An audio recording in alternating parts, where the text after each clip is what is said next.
Hi, girls. Hey, girls. Okay, I'm already gonna edit the shit out of this. Okay, welcome to For the Record podcast. This is episode 4, I believe. You don't know what episode? Yeah, it's episode 4. I'm pretty sure it's episode 4.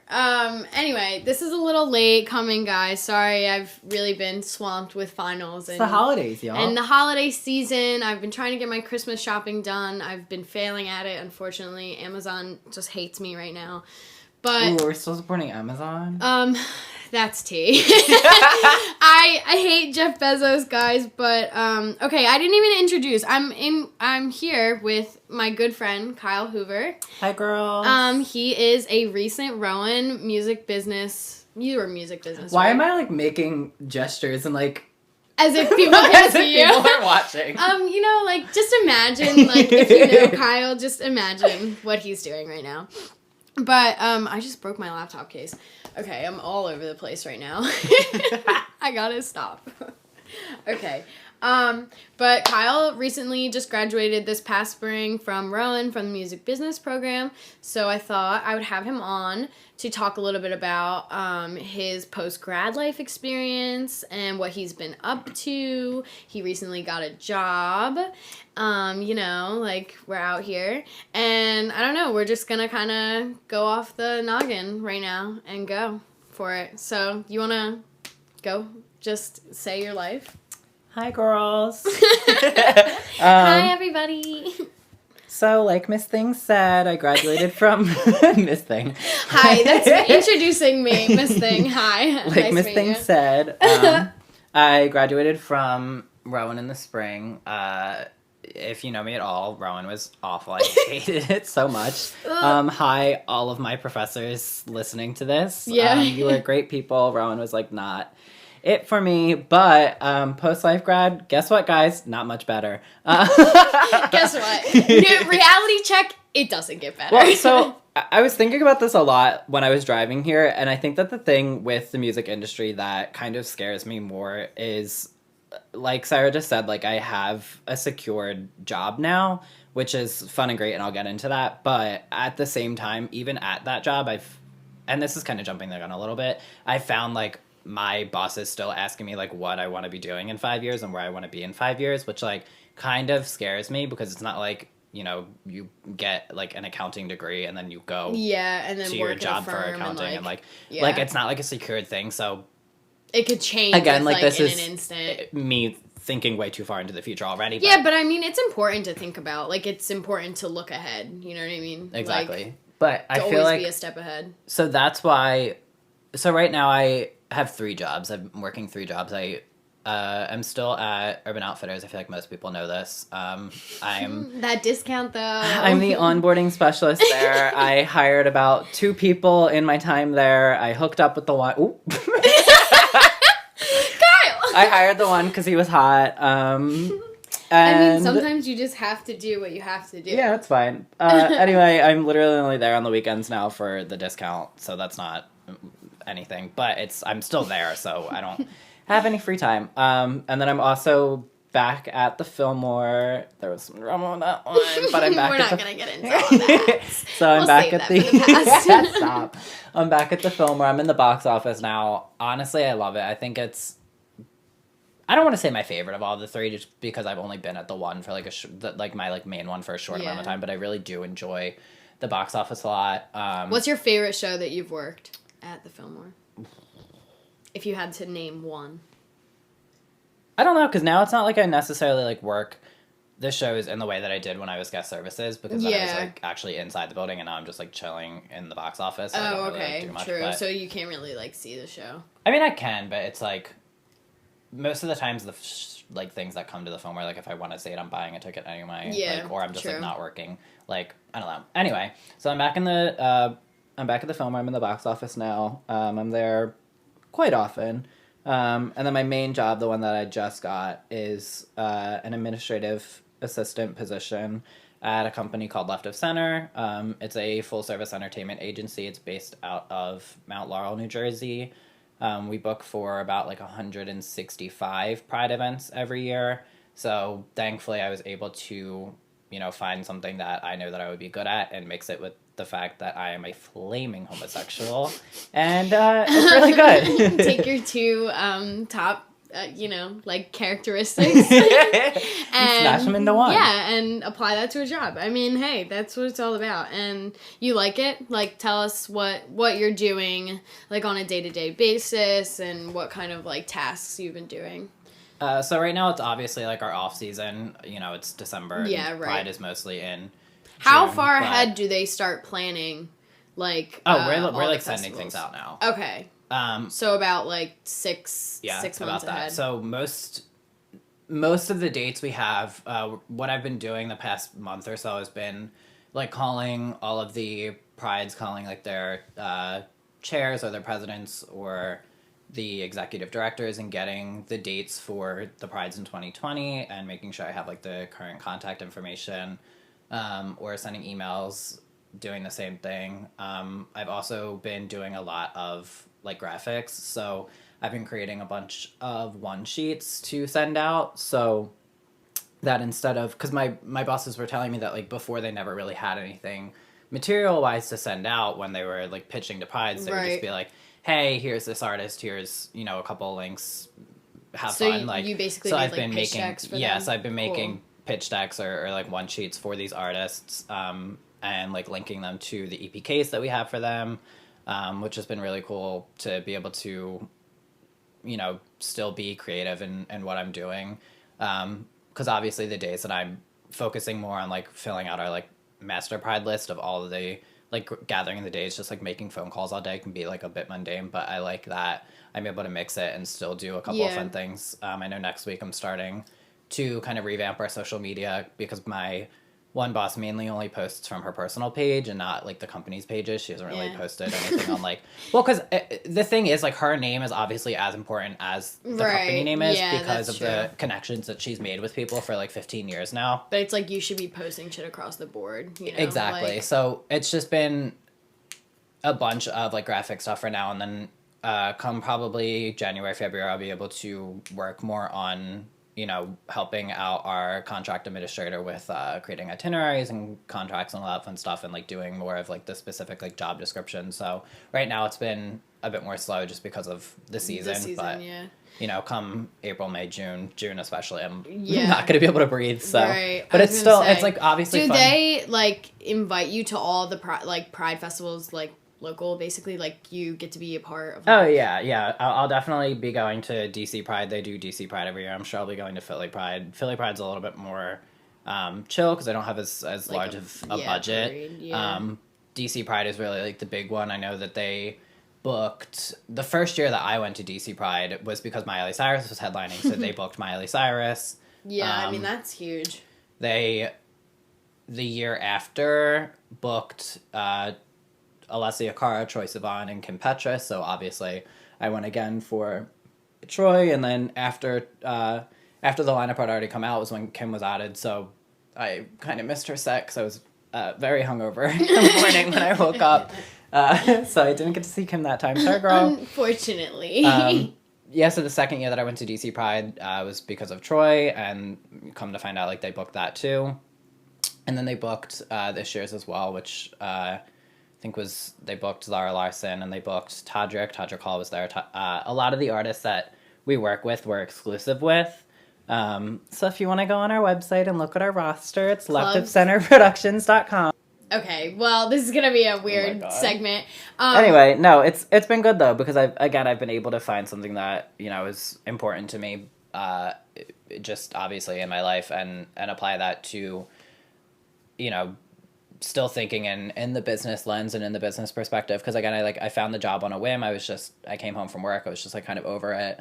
And then I just like went online, and I was just like music industry jobs in Cherry Hill, New Jersey or whatever. Which there is a lot like around that area, actually. Because there's a lot of like studios and stuff like that who even need like, I don't know, just assistance to kind of run their like marketing, like social media and shit like that. Like, for sure. So I just went on, I think it was Indeed, and I again just like typed in like music industry jobs like South Jersey, Cherry Hill, Philly, whatever, and found something that said like administrative assistant with music industry experience preferred. And I clicked on it and I was like, oh, okay. And I was like reading the description and I was like, oh yeah, bet, like I'm able to do like all of this stuff. Perfect for the job. Yeah, I was like, I'm able to do this. And then after I like read the description about like what the job, entailed, and then went onto their website and was looking at their roster, I was like, hold on. I was like, wait a minute. It and seems like it's adding up. Yeah, because we're if you on the homepage, we're exclusive with a lot of the Pose girls. Pose on FX, so we're exclusive with Haley Safar. We're exclusive with Angelica Ross and Dominique Jackson, who was at Rowan, I think, last year. Okay. So, clicking onto the website after reading the description and being like, yeah, I think I qualify for this, we're going to do it. And then seeing that, it was obviously something that was, like, extremely LGBTQ based. I think about 75% of what we do is really, around the community because of the fact that we book for prides. I mean, we book for, like, private parties and other like corporate things as well, and we're getting more into corporate next year, I know, with a couple of festivals that we'll be doing. But damn, being able to find a job that I was just like, oh, bet, cool, this looks nice, I could do that, and then like go to their website and be like, hold on, wait a minute, is perfect. Exactly. So it was cool. So I something's clicking here. Like, so I just like fixed my resume a bit. I like added whatever that I could in relevance to the job, and then just like typed up a cover letter, and within 2 hours I got an email asking to set up an interview. So I remember you texting me about that and I was like, oh my god, like I knew it. It was so exciting. Well, because I sent it to a bunch of people because I was like, y'all need to look at this, because I was just like so excited that I like had found that, right? And so I sent it to everyone, and then everyone was like, oh my god, cool, like hope best of luck. And then like 2 hours later I was like, we all knew, like we were all manifesting it for you. But I know, and then within like 2 hours, me being like, hi, girls. I feel like you are the most fitting person for this job. So when my bosses said that they were going to be at Charlie, I was a little petrified just because our fan base is kind of rabid, and I just knew that they were... They're insane. They're foaming at the mouth. No, we honestly are. So I was just Me included, like you included. Like, no, yeah, girl, we are. So I was just like, cool, they're definitely... And like I already had an outfit planned, and it was like real slutty too, so I changed the outfit, don't worry. When finding out, my bosses absolutely, I changed my outfit. And lo and behold, I was front row at Charlie, and they saw me. But I guess it kind of helped me. I was really scared about it because, again, I just like knew y'all. Charlie XCX fans and her shows are insane in general, but just me at any concert I've ever been to in my entire life is kind of insane. And you can speak to this. I was going to say, I can speak from experience. Like, Kyle is on at Fleetwood Mac. We were literally at Fleetwood Mac, and I was like throwing it back. Like, no, literally. Yeah, and like dancing with this mom and like her husband hitting his vape pen. No, his literal dab pen. Yes. He's hitting a dab pen in the fucking Wells Fargo Center. Yes. Like, I mean, we've all been there. I mean, yeah, whatever. But like, it was just funny because this dude's wearing like a Grateful Dead t-shirt and he's like vibing out with his wife. Like, that's my goals for the future. Oh my gosh. So I was just like scared when my bosses said that, and then that was on Saturday, and then I got a call Sunday night, and they offered me the job, and the rest is history. Again said like there were a couple other people who maybe like had more experience, but it's just the fact that you A, already know the artists that we work with, and B, like, we kind of saw you in that element. We saw you at the start of the show, and we saw you're really, like, delved in the culture. Like, you are directly in the culture because you're a part of it yourself. Like, you are a consumer of their target market. Exactly. And so, like, that makes you perfect for the job because you know what, like, you are a fan, fan of these artists, so you're able to say, oh, I know what fans of this artist would go exactly. for or whatever. And we've already started to kind of send out those EBKs that I've been working with and those pitch decks that I've been doing to a couple of prides. I don't know how much I can say, but there's been a couple of the big prides, the like huge prides, the like biggest cities, reaching out already looking for artists. And my boss has been like, hey, do you know who would maybe fit good at this pride? And I've been able to just like that, just like give them a list of like who would be good in that element. So because I mean, like, firsthand what you exactly. Would so it's not even see. It's that, and it's not even like like I am a part of the community, so it's nice to have that. But it's the fact that not only do I know, and I'm a big fan of a lot of the people that we work with and represent, it's also the fact that like I am so involved in pop music Mm-hmm. and in being a huge stan of people. Like, it's beyond just, like, yeah, it's the not normal... just your typical, like, oh, I like this one song. Oh, yeah, exactly. So I think that them, you know, seeing me at that show and being like, okay, if really this does, is the like... energy that he has at one of these shows for an artist that we represent, and again, even, like, during the opener, like, Dorian Electra, they're okay. I'm not a huge fan of their music, but I think in a live space, they're a lot better. Regardless, it was Plus just like... like the experience of but live regardless, music. they were just, like, even seeing... Obviously, me during Charlie, but even, like, during the opening act, like, I was still just, like, super hype and in my element, like, the whole night, and I guess that, like, made them happy to see, so they just called me the next night and, like, offered me the job, so something that I thought was going to be my like inevitable downfall. Yeah. Actually ended up helping bit, you. So that was... Which, we love to hear it. I remember... Because if y'all know anything about me, I am a clown.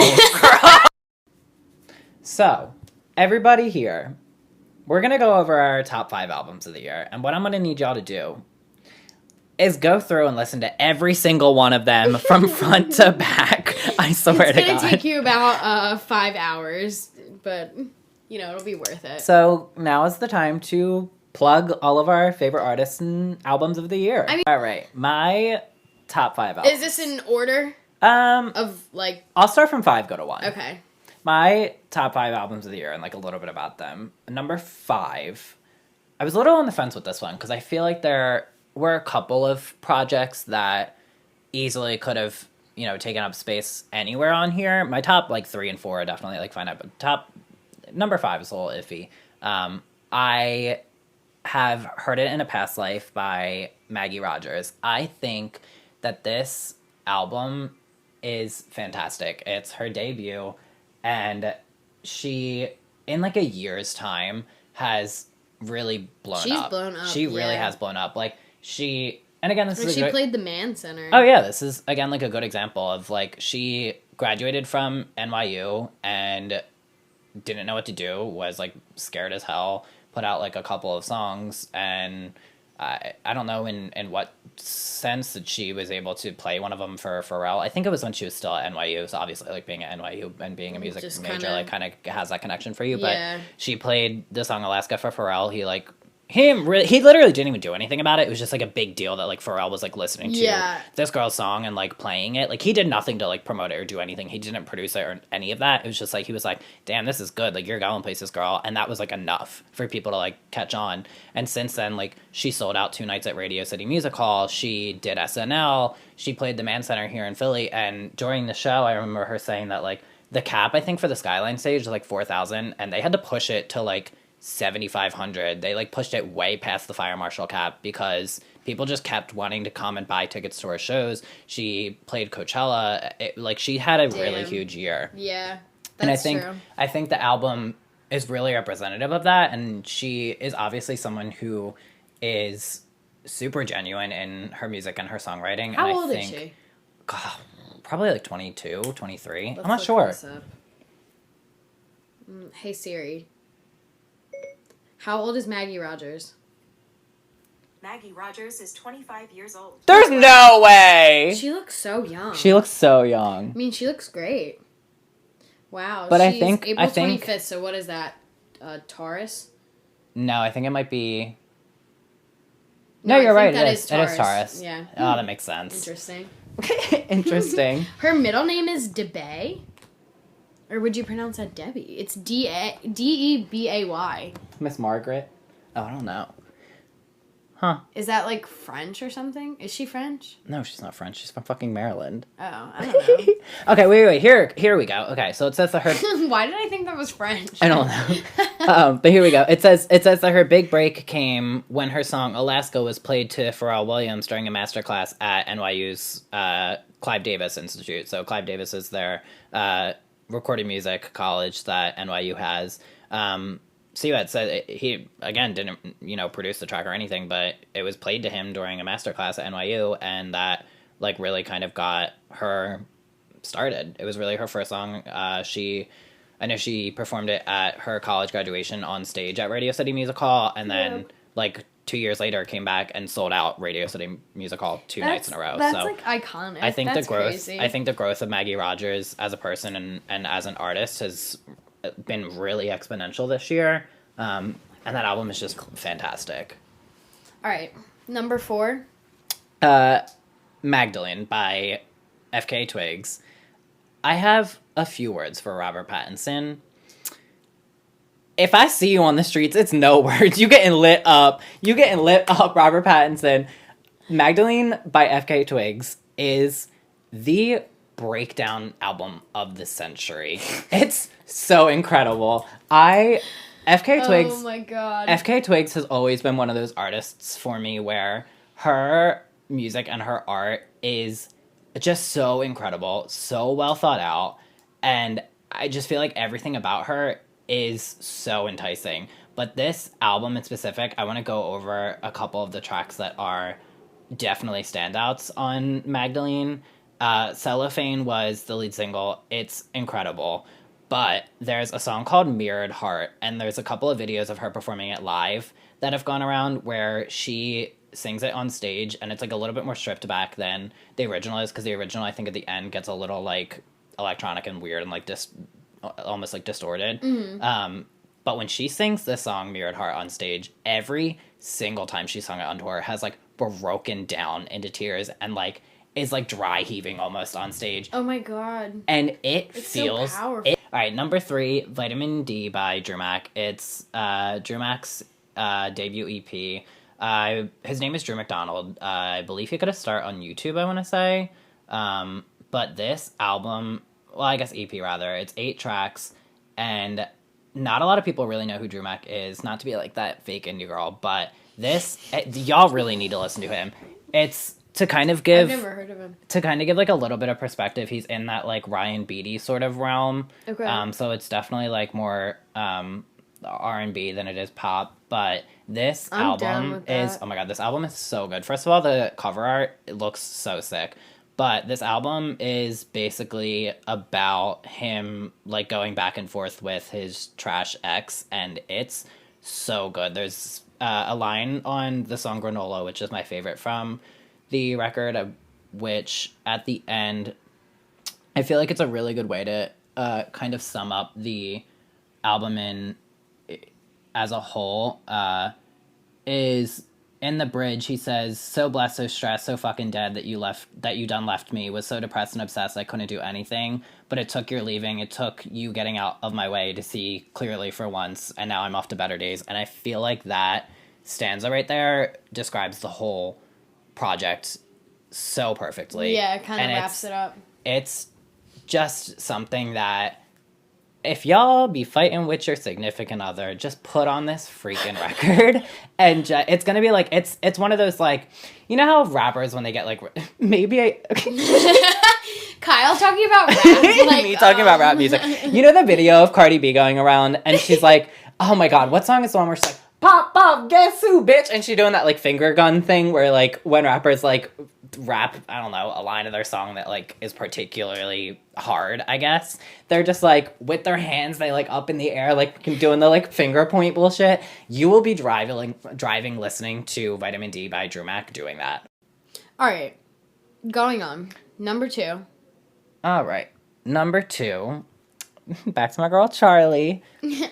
Self-titled Charlie by Charlie XCX. This album, I could talk for an hour about this album. I'm really going to try to keep it short. Let's keep it short, though. No, I will. But this album, it's her 3rd studio album, and this album has been in the making for so long. So long. Like, years. Because she put out her 2nd album, Sucker, and that was the album with, like, Boom Clap and all that, and around that time in the industry was when bubblegum pop was, like, really, really big. It was, like, 1989 was happening. Selena Gomez Revival was happening. That the Justin Bieber album, what was it called? Jeez, I don't even remember. Oh my god, the one with, like, what do you mean? That bullshit. Yeah. I literally had a cheer routine to both Boom Clap and fucking What Do You Mean by Justin Bieber. Oh my god, what was that album So if that called? tells you anything about Purpose. So around that time. Oh, Purpose. Around that time was when Purpose was happening. That was actually a good album, though. I mean, will say that. But around the time that Sucker was released, when it was like Justin Bieber Purpose, Selena Gomez Revival, Taylor Swift 1989, like it was like big bubblegum pop, and Charli XCX put out Sucker, which was like teen rebellion pop. Like y'all remember her image at the time. It was like plaid skirts and all that, and it just like didn't really do well commercially. And it was after she had commercial success already with Fancy and I Love It and Boom Clap, and you know, it didn't necessarily do well commercially, and her label just immediately, I think she's signed to Atlantic. She is signed to Atlantic Records. If you're listening to this, it's in the streets because y'all did Charli so dirty. But so after that album kind of tanked, she put out Vroom Vroom and completely, y'all, Vroom Vroom, 4 tracks, it's an EP produced by Sophie. Y'all need to listen to the whole thing. It's so chaotic, but it's so excellent. It is literally like galvanizing. Anyway, she put out Vroom Vroom.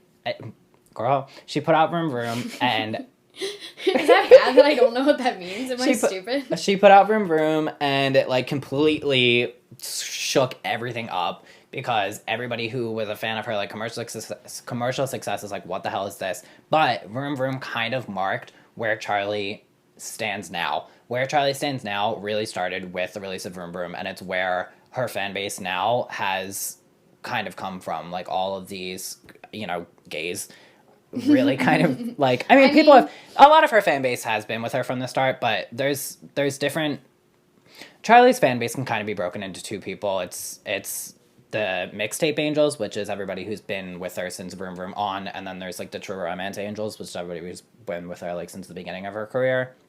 But after Vroom Vroom, she put out 2 mixtapes that essentially were full-length projects and albums, but they were just so different in their sound that, you know, Atlantic like didn't want to release them as full albums. They were like, nope. And then she like slapped the word mixtape on it, and they were like, fine. And then she had a project that was supposed to be released. It's been deemed and called XCX3 or XCX World by her fans. But her fans were so tired of not getting music from Charli for so long that they just like leaked the entire project. Somebody like hacked into her Google Drive and leaked the entire album. So she was supposed to have an entire... Anyway, and let's hear your number 1. My number 1 album of the year is Norman fucking Rockwell by Lana Del Rey. Ooh, baby, Norman fucking Rockwell. Norman fucking Rockwell by Lana Del Rey. Highlights of it. I'm not going to talk about it too much because I've literally been talking for like an hour now. Highlights from the album. Title track, Norman fucking Rockwell. Fantastic. Excellent. You fuck me so good that I almost said I love you. Yeah. Never been another line in history better than that. She really slapped with that one. Also, Love Song. Ooh, baby, the excellence of Love Song. But again, like, Lana is just one of those artists that throughout the decade has really kind of been ostracized, and her career has been critiqued from the very beginning because she's been doing she just started off doing something that is so different from really anything that anyone has ever heard. And she was just criticized so much in the beginning of her career, and she didn't really let that faze her, and she just kept creating excellent art, really good art that has been recreated so many times throughout the decade. You can even go though back, the album art is whack. Stop. You can go back and look at the decade, and I think, and my girl Taylor said this the other day when she was Taylor Swift, guys, not like his friend Taylor. Like, shut up. But Taylor Swift said this the other day when she was accepting Woman of the Decade at the Billboard Women in Music Awards. She said that her artist of the decade, who really kind of set the grounds for pop, is Lana Del Rey. And that is definitely true. Her work has been, you know, kind of redone and repurposed and has inspired so many artists now. A lot of artists credit her for, credit so her many. for influence. I mean, you can go down the list. Like, a lot of people say that Lourdes is inspired by her. A lot of people say that Halsey and, you know, Camila Cabello. Even Taylor Swift, she has a song called Wildest Dreams that can very, very well be matched to Without You by Lana Del Rey. She's just one of those artists where her work from the beginning, she's never strayed from what she's known and what she's done. And that hurt her in the beginning, but inevitably helped her really in the end. through. Where she now is one of those artists that has like millions of fans and is playing these big venues, but like not. I mean, really, with the exception of that "Summertime Sadness" remix and I guess the one song from the Great Gatsby movie, like she hasn't had like these big galvanizing like pop music hits. Like, all right. So what are your top 5 albums? Let me go on to my 5. I'll be quick with mine. Please. Probably be quick. Give them a backstory. Why are they top 5? All right, so I'm going to put number 5. I don't know if these are in any particular order of my least favorite or, like, whatever. I don't know. I think they're all just equal to me, sort of. But anyway, so I'm going to say number 5, Rex Orange County with Pony. It just came out, like, I think, like, a month ago, maybe, or a couple months ago. But, I've been listening to it heavy because, like, I'm going to see Rex. I bought tickets to the show. Wait, I'll be there. Wait, you're going too? I put in comps, yeah. Oh, bitch, yes. Like, so, say less. But I've been listening to the album.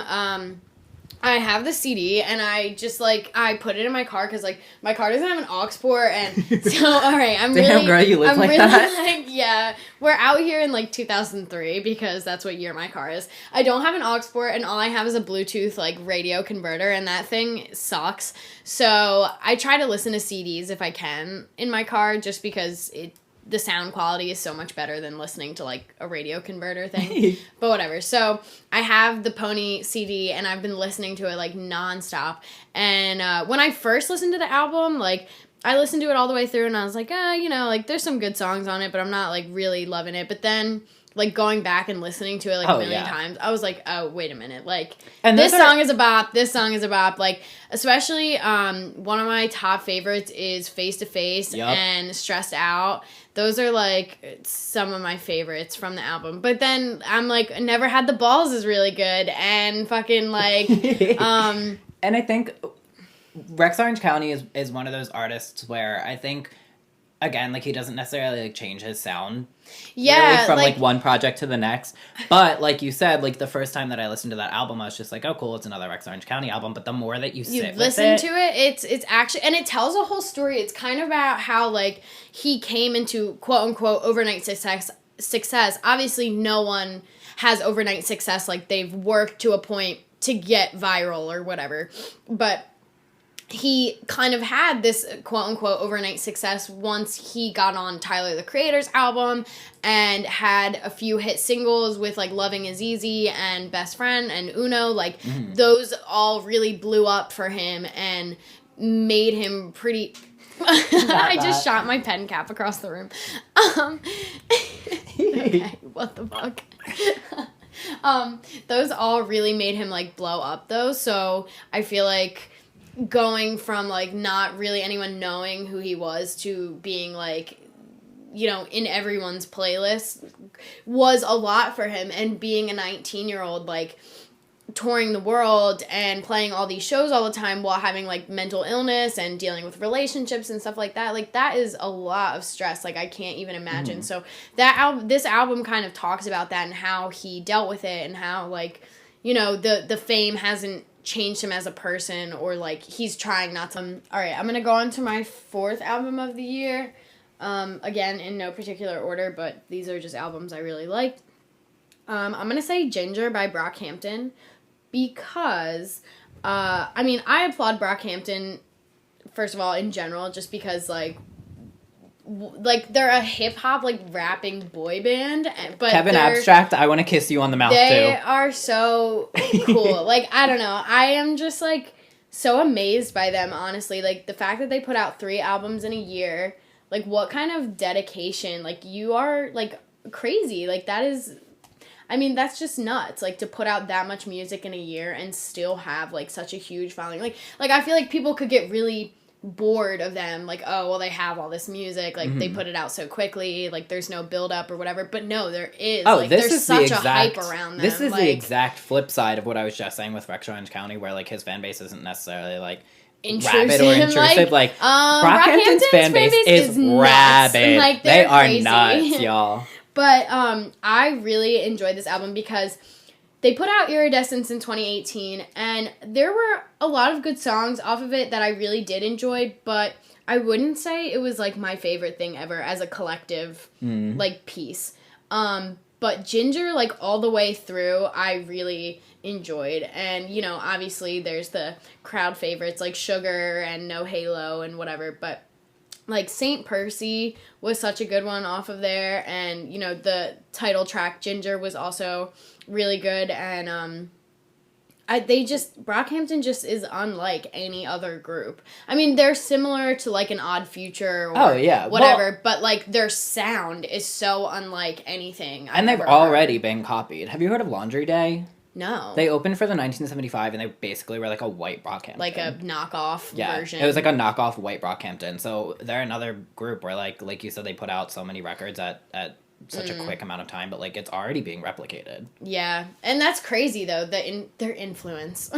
If there's any Laundry Day fans out there, I'm so sorry, but I saw them open for the 1975, and I was like, why are they a white Brockhampton? Like, I mean, they were, like, okay live, but I was like, that's boring. Yeah. Damn. Okay. All right, I'm gonna say my third album I'm so excited for this one. Fine Line. Yup. Harry Styles. Just released. We love you, White King. Literally just released yesterday, December 13th. Oh my god. The build up to this album has been truly something else. Like, people have been waiting for this album for 2 fucking years. Like, and after, like, Harry's debut self-titled album was perfection. Art. Like, it's literally so artful. And to come, just his whole journey, like, and my journey with him, I feel like I was a huge One Direction stan back in the day. As we all were. Like, as I should. Yeah. And Harry was always my favorite, and I was like, you know what? Like, another man I would love to kiss on the mouth. Same here. Honestly, I relate on that one. But, like, he was always my favorite of the group, like, in One Direction. Like, you know, I was a freaking, like, I was a stan. And I don't know, his whole journey of, like, being with One Direction and then, like, Zayn leaving the group and they put out all those albums and then him deciding to have a solo career, like, that was just something else to kind of, like, grow up with him, I feel like, kind of, like, watch his journey as a songwriter. And he really is, like, an incredible artist. Like, there's really just, like, not... He thinks so much about everything that he does and really every move that he makes, and the project Fine Line as a whole, like, really speaks to the fact that he is definitely an albums sort of artist, and he definitely holds albums, and releasing, like, a full project like that definitely holds importance to him, which is, again, really important, especially as somebody who's come from something like One Direction where they just they had their albums and but it was still full more projects, like, but it was controlled by the label. Completely, and you can tell he's just... It was literally just, like, honest to God, like, the One Direction projects were mostly, and y'all are gonna fight me on this, but, like, mostly filler, just so that they could submit the big singles to the radio. Yeah, no, exactly. Except Olivia. The song Olivia and Stockholm Syndrome. Ooh, period. All right. I'm gonna move on just because we could have a whole episode about Harry Styles, but and we will one day. We should. Keep it to the next episode. Like, all right. I'm gonna say number 2, Beyonce's Homecoming live album that was recorded, like, from her Coachella performance when she headlined. What year was that? Was that 2017? No, it was 18. It was 18? It was Okay. 18.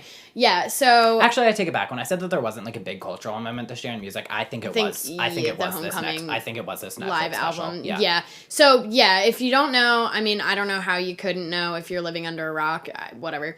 Beyonce put out a Netflix special that she produced exclusively with Netflix, and it was about her, like, Coachella performance that was, like, titled Homecoming, and it was supposed to be basically like an HBCU homecoming and everything that goes along with it, the dancers, the marching band, like the whole cultural aspect of that. And so Beyonce kind of talks about it in her Netflix special about how she didn't want to, like, wear a flower crown and go along with the Coachella, like, you know, white culture. Oh. She wanted to bring her culture to the Coachella main stage. 100%. And I absolutely love that about her. I love that she hand-selected everything for the performance, down to the dancers, the band, the costumes, every aspect of the stage design, the lighting, everything. That was all hand-selected by her.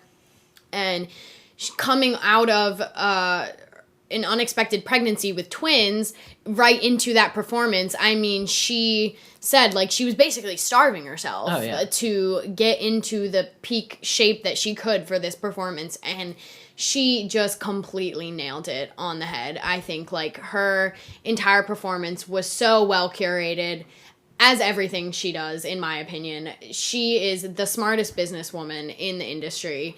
100%. Literally, she just knows how to market herself so well. And despite the fact that her fans are such a cult, like the Bay Hive is literally a cult. They scare me. They're terrifying.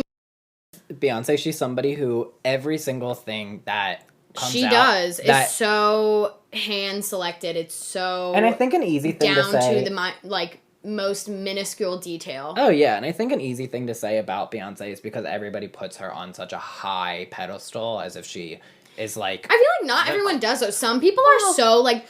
I feel like some people are either like, yes, I love Beyonce, she's a queen, or other people are like, no, she's overrated, like she doesn't deserve the fame. That's what I'm saying. So I think the thing with Beyonce is that people who make the argument that she's overrated, because of the fact that there are, like, on the flip side of that, people who put her on this huge, like, the highest of pedestals.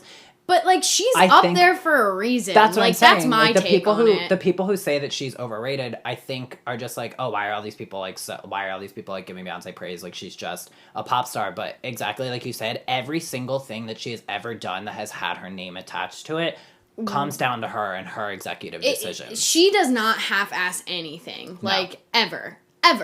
Everything she does is just so thought out. It's so 5 steps ahead. I mean, it's just, like, incredible. Like, the way she's influenced the industry and, you know, just how she's kind of shaped everything. Like, you know, dropping an album in the middle of the night with no prior And then promotion. the album release date gets switched to Fridays. Yeah, like...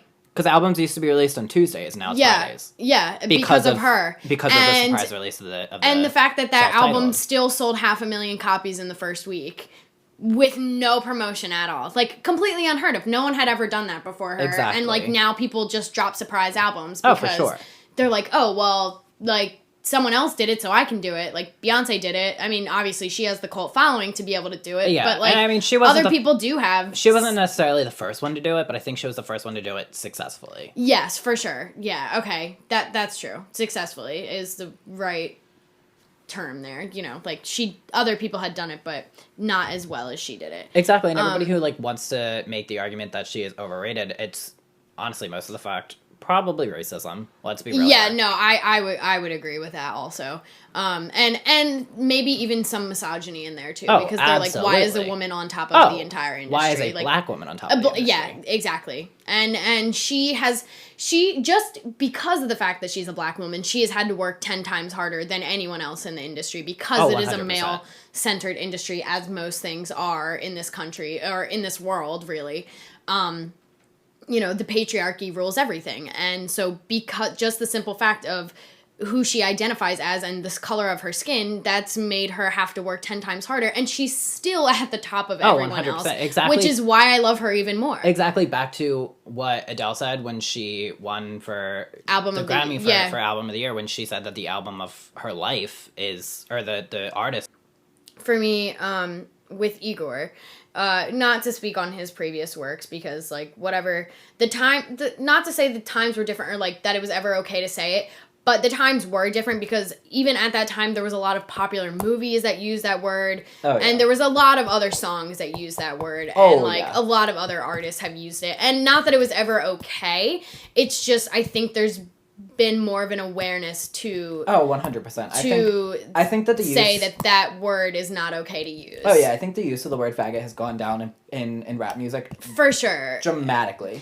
Yeah, in so the I past, think like, that's 3 years. something to acknowledge as well. Not that it was ever okay and not that it was right, but it's something to acknowledge of the times and to understand, like, why he did it. Again, we can't speak on his personal experience. Anyway, that was my beef with Tyler, the Creator, and Igor, but you can continue with the album. I just think, regardless, like, the album itself is really, like, I don't know if it's really a concept album, but I think it just kind of tells a story. He creates this character, Igor, and, you know, that he put into, like, all the music videos and the performances and everything, and really, like, kind of rebranded himself. Because, like, Flower Boy was, like, his big, like, rebranding, I think, for the most part, that really, like, changed his sound completely. And, like, his it was just, like, a general, like, big moment. Yeah, it really was. Because a lot of people had only ever known him for his, you know, Odd Future work and his previous albums that were really controversial because of the language he used and shit like that, and just stuff he would do that was so, like, wild and inappropriate.